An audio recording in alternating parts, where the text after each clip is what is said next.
During this time of year, a lot of people are thinking about New Year's resolutions. And maybe this year you've decided you want to start cooking better food for yourself and your family at home, which is probably why you clicked on this video. If that's you, I'm really glad you're here. Deciding to cook more at home is such a powerful change for your health, your budget, and your family. If you're new here, my name is Amanda, and I'm a twin mom with 3 kids under the age of 4. And I cook most of our meals from scratch each week. And I want you to know I didn't always do this, and I definitely didn't start all at once. In today's video, I want to share how I realistically cook from scratch for my family, and more importantly, how you can start cooking at home in a way that actually works for your life, without burnout or perfection. As we go through today's video, I'll also show you a week of what I've made for my family, and today we're starting off with some high-protein, cheesy pull-apart bread.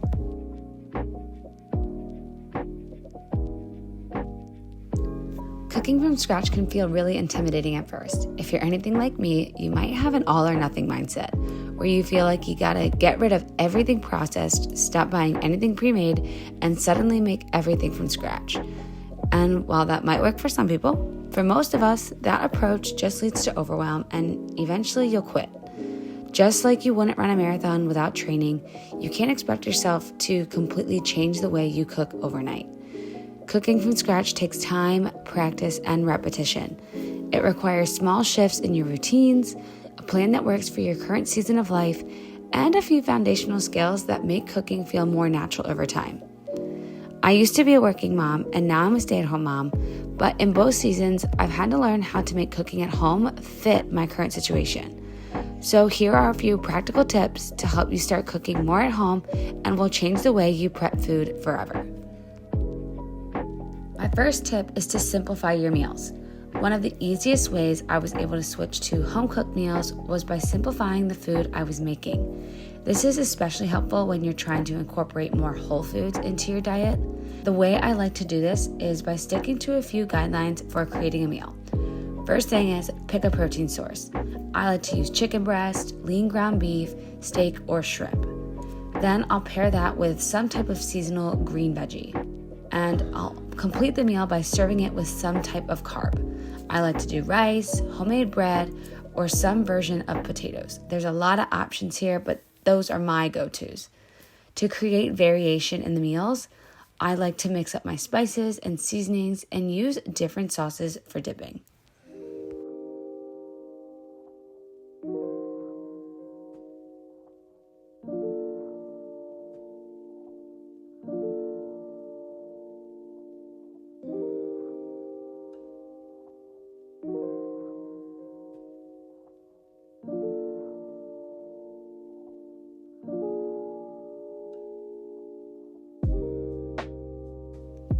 My second tip is to start with foods you eat the most. I once heard someone say that the food you eat the most should be the highest quality food you consume. That really stuck with me. Instead of trying to change everything at once, start with the one food you already eat very often, something you frequently buy pre-made or order out. That might be bread, yogurt, pancakes, soups, or even a favorite takeout style dinner. Learn to make that one thing really well.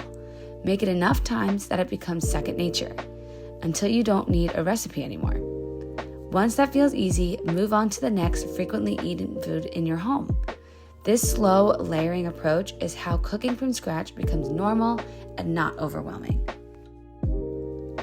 Right now, I'm prepping our breakfast for the week. I'm doing an egg bake with some sausage that I cooked in the oven first and then chopped up before adding into the baking dish.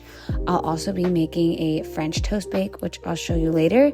And this batch prep of breakfast leads me into tip number 3, which is to batch prep to make cooking at home convenient. One reason pre-made and processed foods are so appealing is because they're easy, they're convenient, they don't take a lot of time. So if I want to replace them with homemade food, we still have to keep that convenience factor. To me, that means cooking in bulk. One of the ways that I like to do that is by batch prepping breakfast. Breakfast is one of the hardest meals, personally, to make fresh every day, especially on busy mornings. I like to prep breakfast at the beginning of the week, so we're only making breakfast once and then reheating it throughout the week. This principle can be applied to any other meal that might be difficult for you and your family. Maybe that's lunch, maybe that's dinner.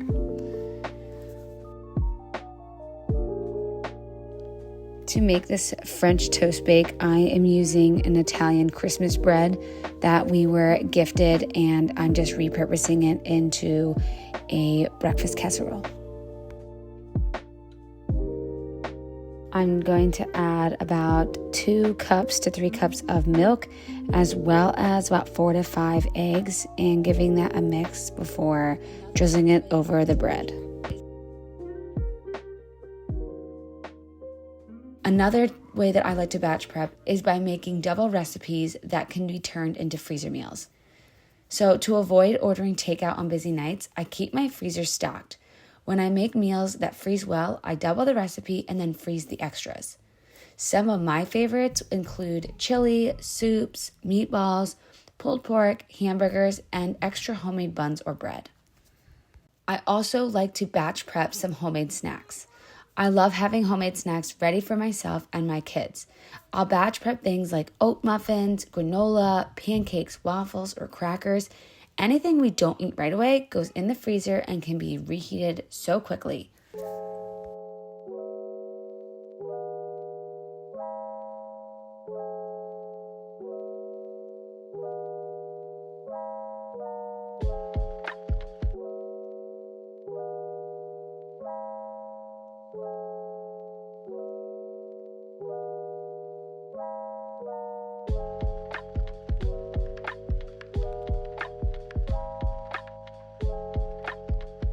My fourth tip is to meal plan based off your upcoming weekly schedule.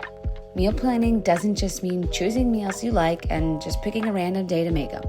It means planning meals that make sense for your week. Before I plan dinners, I look at our schedule. If I know I have a busy evening or won't be home until right before dinner, I'll plan something like a crock-pot meal or leftovers. On nights when my husband is home during dinner prep time, I'll plan meals that are a little bit more hands-on. This one shift makes cooking at home so much more realistic because you're not setting yourself up for failure. You're working with your life and not against it.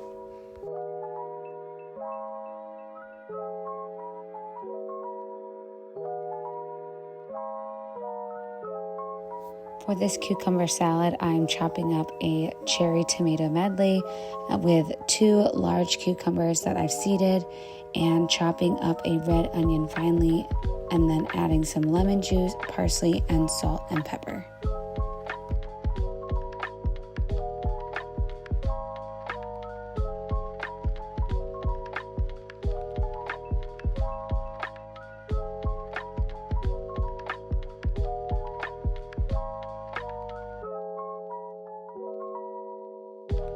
The fifth tip I have for cooking more from scratch is to create routines that fit your lifestyle.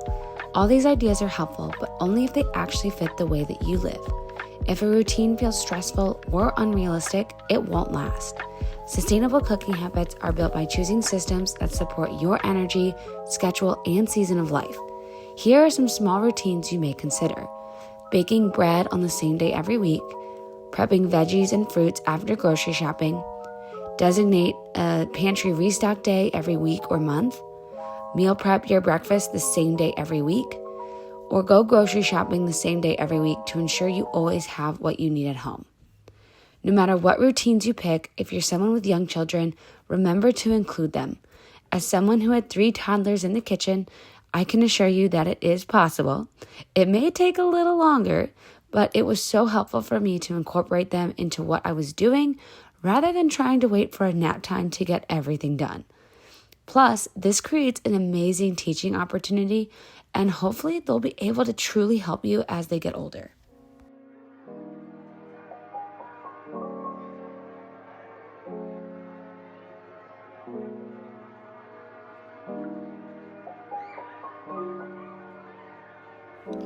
For tonight's dinner, I'm making a pasta dish, and it's kind of my take on a creamy bolognese, if you will.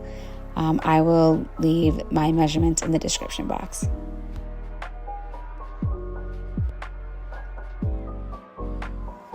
My sixth and final tip is to find inspiration that looks like your life.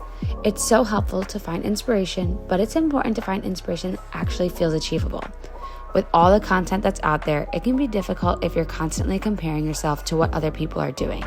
I often struggle with thinking, if so-and-so can do that, then so can I.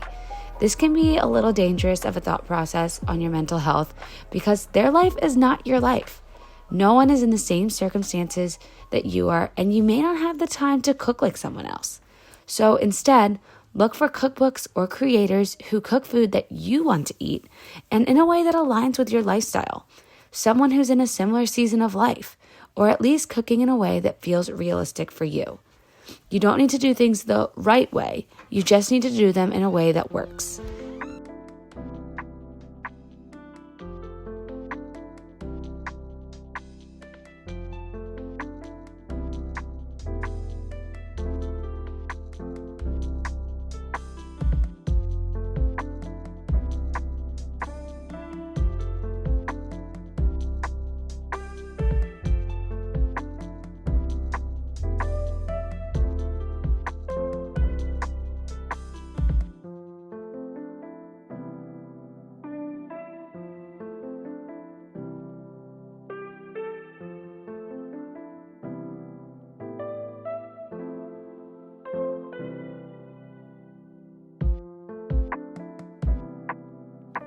For our final meal, I am making turkey burger bowls, and this circles back to my first tip of simplifying our meals.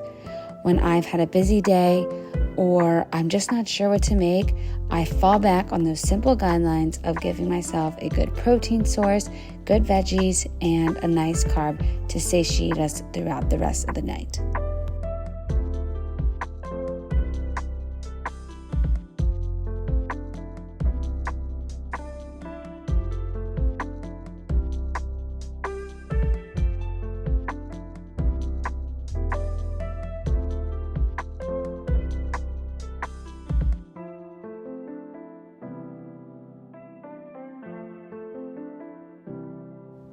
As we start to close out today's video, I just want to remind you during this transition to cook more or cook from scratch at home that you don't need to be perfect.